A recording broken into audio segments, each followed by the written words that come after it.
है गाइस, मैं विनय कुमार। तो बहुत ही कम समय में सीखेंगे कुछ ज्ञान की बातें। और आज जो आपको बताने वाला हूं ये मोस्ट इंपॉर्टेंट है और सभी क्लास के विद्यार्थियों के लिए काफी इंपॉर्टेंट है। और यह जो होगा प्रतिशत टॉपिक में भी काफी मददगार होगा। जो प्रतिशत आप जानेंगे कि प्रतिशत में इसका यूज कैसे करेंगे, तो प्रतिशत के लिए भी ये काफी इंपॉर्टेंट होगा और सरकारी जॉब का तैयारी करने वाले कंप्यूटर के लिए भी काफी उपयोगी होगा। तो इस वीडियो को पूरा देखिएगा, आपको 100% मजा आने वाला है। तो देखिए, how many types of decimal number, दशमलव संख्या कितने प्रकार के होते हैं। तो there are two types of decimal number. पहला होता है terminating decimal and non terminating decimal, यानी कि शांत दशमलव, और एक हो गया अशांत दशमलव। तो अब यहाँ प्रश्न उठता है कि शांत दशमलव होने का अर्थ क्या है। तो देखिए, तो हम लिखा है कि भाग देने पर अगर शेषफल कभी ना कभी, भाग दे रहे हैं तो शेषफल कभी ना कभी अगर जीरो आ जाए, जीरो प्राप्त हो जाए, तो वो क्या कहलाएगा, शांत दशमलव संख्या कहलाएगा। और शांत दशमलव संख्या को हम परिमेय संख्या में कन्वर्ट कर सकते हैं, परिमेय संख्या में बदल सकते हैं।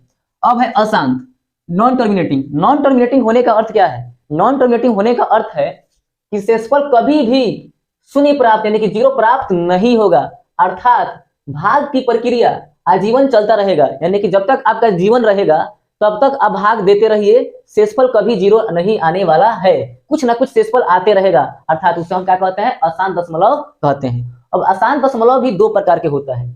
कौन कौन भाई, तो देखिए, एक होता है रिपीटिंग डेसिमल, इसको कहते हैं रेकरिंग डेसिमल, और यहाँ हिंदी इसका लिख दिया अशांत आवर्ती। और एक होता है नॉन रिपीटिंग डेसिमल या नॉन रेकरिंग डेसिमल, ठीक है ना, और इसे कहते हैं अशांत अनावर्ती। और रिपीटिंग डेसिमल को क्या कहते हैं, अशांत आवर्ती। क्या कहते हैं, अशांत आवर्ती। तो देखिए, तो ये है रिपीटिंग डेसिमल जो है, इसे भी परिमेय संख्या के रूप में चेंज कर सकते हैं, यानी कन्वर्ट कर सकते हैं। लेकिन नॉन रिपीटिंग डेसिमल यानी कि अशांत अनावर्ती को हम कभी भी परिमेय संख्या में चेंज नहीं कर सकते हैं, यानी कि ये अपरिमेय संख्या कहलाएगा। यानी नॉन रिपीटिंग डेसिमल को हम अपरिमेय संख्या इरेशनल नंबर कहेंगे, जबकि रिपीटिंग डेसिमल को हम लोग परिमेय संख्या कहेंगे। चलिए, तो अब हम शांत के बारे में पढ़ते हैं। जैसे मान लीजिए हम क्वेश्चन लेते हैं कि 1/8 को दशमलव में बदलिए। ये तो p/q के रूप में है, तो p/q के रूप में है कि मतलब क्या, ये परिमेय संख्या है।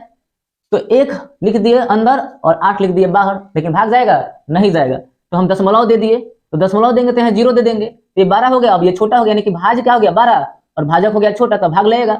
तो भाग दीजिए, तो 8 1 ही 8, तो यहाँ 1 आया। अब घटाइए, 10 में से 8 गया 2, तो 1 दशमलव है, एक मतलब कि कम से कम 9 गो जीरो देंगे, एक और जीरो लगा दिए, तो 8 दूनी का 16।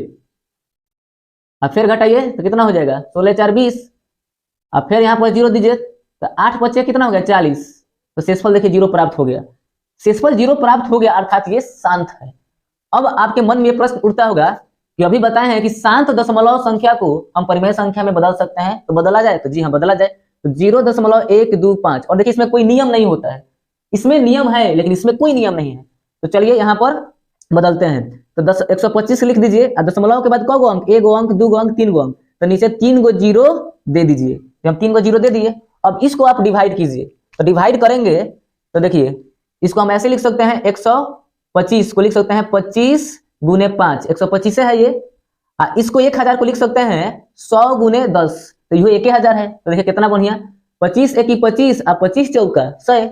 आई देखिए 5 1 5, 5 दूनी का 10। अब 1 में 1 से गुना कीजिएगा तो 1, और 4 में 2 से गुना कीजिएगा तो 8। तो देखिए फिर 1/8 आ गया ना। तो देखिए, तो शांत दशमलव को हम परिमेय संख्या में बदल सकते हैं कि नहीं बदल सकते हैं, तो बदल सकते हैं।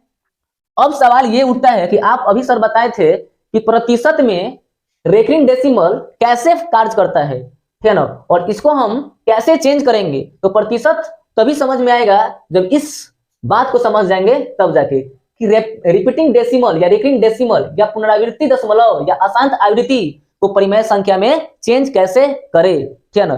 तो चलिए इसके बारे में अब पढ़ते हैं। प्रतिशत से आपको अब रिलेट करके दिखाते हैं कि प्रतिशत से इसको कैसे रिलेट कीजिएगा। तो देखिए 1/3 को प्रतिशत में चेंज कीजिए, कोई कहेगा तो ये भिन्न है, तो भिन्न को प्रतिशत में चेंज करने के लिए क्या करते हैं, 100 से गुना करते हैं। क्या करते हैं, 100 से गुना करते हैं। तो 100 से जब गुना कीजिएगा तो 100 बटा कितना आ जाएगा, 3। इसको जब डिवाइड कीजिएगा, क्या करिएगा, डिवाइड कीजिएगा, तो डिवाइड कीजिए, यहाँ पर करके दिखा देते हैं आपको। तो डिवाइड कीजिए तो 3 3 के बोलिए 9, तो 10 में से 9 गया 1, है को जीरो उतर गया, फिर 3 3 के 9, तो 10 में से 9 जाएगा 1, तो ये क्या आ गया, 33.1/3। 33.1/3। अब देखिए रोचक चीज बताते हैं, इस 33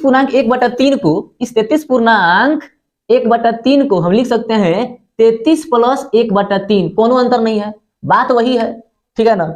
लेकिन अब आपके मन में प्रश्न आया कि 1/3 को भी डिवाइड कीजिए, तो डिवाइड करेंगे तो 0 दशमलव, देखिए यहाँ दशमलव बैठा के 10 ले, तो 3 3 के 9, तो 10 में से 9 गया 1, फिर 3 3 के 9, फिर 10 में से 9 गया 1, फिर 0 बैठा के 3 3 के 9, फिर 10 में से 9 गया 1, फिर 3 3 के 9। अब कुछ आपको समझ में आया होगा, क्या समझ में आया कि 3 3 3 3 बार बार यही आ रहा है, दोबारा यही आ रहा है, यानी कि देखिए रिपीट हो गया ना, यानी ये चलते जाएगा, बार बार क्या आएगा, 3 आएगा, शेषफल कभी भी 0 नहीं आएगा। और शेषफल कभी भी 0 नहीं आएगा तो उसे हम अशांत कहते हैं, नॉन टर्मिनेटिंग डेसिमल कहते हैं। और बार बार एक संख्या का रिपीटेशन हो रहा है, इसलिए इसे रिपीटिंग डेसिमल कहेंगे।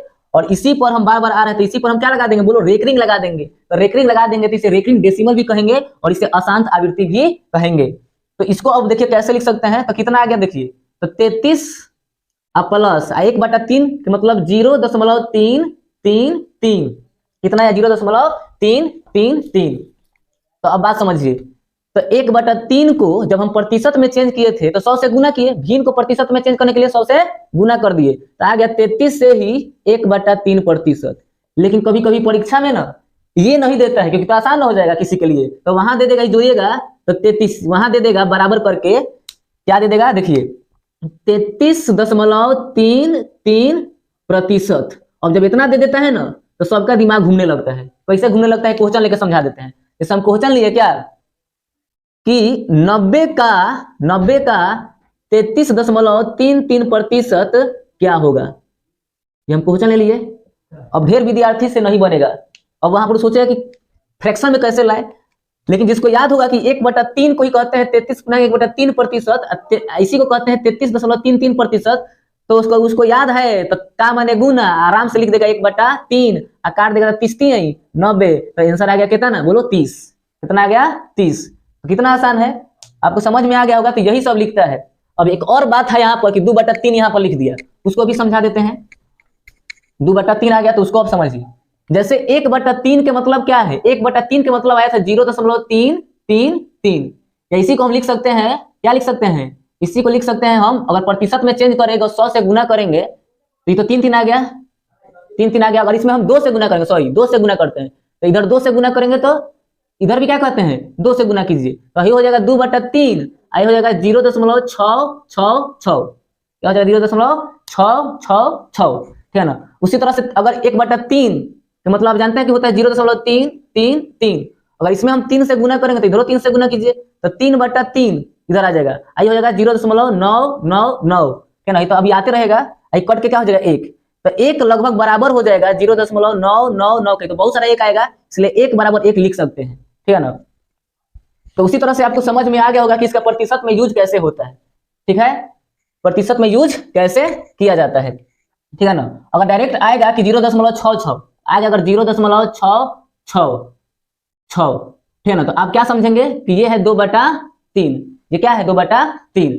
तो उसी तरह हम बात करते हैं रेकरिंग की। तो देखिए 2/3 जब हम भाग करेंगे तो 0.666, माने एक ही संख्या बार बार रिपीट हो रहा है, तो रिपीट हो रहा है इसलिए इसको कहेंगे रिपीटिंग डेसिमल, और इस पर रेकरिंग दे देंगे तो इसे रेकरिंग डेसिमल भी कहेंगे। 3/11, तो देखिए 2 7 2 7 बार बार रिपीटेशन हो रहा है, 2 7 2 7 का रिपीटेशन हो रहा है, इसलिए रिपीटिंग डेसिमल कहेंगे, और इसे हम क्या कह देंगे रेकरिंग डेसिमल। उसी तरह से ये भी है, और इसे हम अशांत आवर्ती भी कहते हैं। अपरिमेय संख्या का मतलब क्या देखिए 1.414, फिर 2 1 3, फिर 5 6, यानी किस संख्या का रिपीटेशन नहीं हो रहा है, संख्या बार बार अलग अलग आ रहा है, यहाँ भी संख्या बार बार अलग आ रहा है, यहाँ भी संख्या बार बार अलग आ रहा है, मैंने किसी भी संख्या का रिपीटेशन नहीं हो रहा है, दोबारा संख्या वो नहीं आ रहा है, इसे हम कहेंगे अशांत अनावर्ती। और अशांत अनावर्ती जो होते हैं ये क्या होते हैं, अपरिमेय संख्या कहलाते हैं। और जहां पर पुनरावृत्ति जो होती है किसकी होती है, अशांत आवर्ती की पुनरावृत्ति होती है, और इसे हम परिमेय संख्या में चेंज कर सकते हैं। और देखिए नोट में लिखे हैं सभी अभाज्य संख्याओं का वर्गमूल अपरिमेय संख्या कहलाता है। अब अभाज्य संख्या का मतलब क्या है, देखिए 3 5 7 11 13, ये सब क्या है अभाज्य संख्या है। अभाज्य संख्या का मतलब होता है कि जिसका 2 ही गुणनखंड संभव हो, जिसका गुणनखंड वह संख्या जिसका गुणनखंड 2 हो, 2 से अधिक न हो, या वह संख्या जो 1 से कटे और अपने आप से कटे, उसे अभाज्य संख्या कहते हैं। अब इस पर रूट चढ़ा दीजिए, अब रूट चढ़ाइएगा तो इसका वर्गमूल कभी नहीं निकलेगा, कभी वर्गमूल नहीं निकलेगा, तो ये सब क्या होगा अपरिमेय संख्या होगा। तो जितने भी अभाज्य संख्या है अगर उस पर आप क्या कर देते हैं रूट चढ़ा देते हैं तो वो सारा अभाज्य संख्या अपरिमेय संख्या में बदल जाएगा।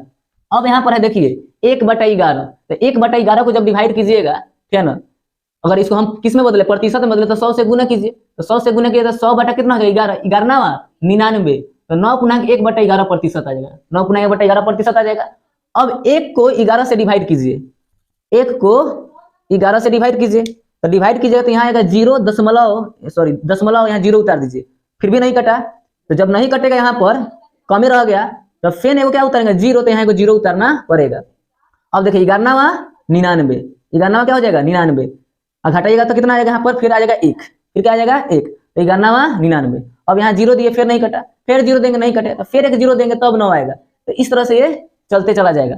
तो अगर कहीं लिख दे तो इसको ऐसे भी तो लिख सकते हैं, 1/11 को हम लिख सकते हैं 9 से ही 1/11%, IC को लिख सकते हैं 9 + 1/11। अब हम इसको ऐसे भी लिख सकते हैं, कैसे, इसको हम ऐसे प्रतिशत दे दिए, इसको लिख सकते हैं 9.0 + 0.0909 ऐसे लिख देंगे, ये हो जाएगा 9.0909%। और इसका अर्थ क्या है, डायरेक्टली इसका अर्थ है 1/11। तो ये सब क्वेश्चन क्या हो सकता है, उस समय क्वेश्चन विद्यार्थी को या कंप्यूटर को हार्ड लगने लगता है। तो ये पूरा हम आपको डिटेल बताए। अगर वीडियो अच्छा लगे तो शेयर करिएगा, लाइक करिएगा, और मेरे चैनल पर नए हैं तो सब्सक्राइब कीजिएगा। जय हिंद, जय भारत, जय संविधान।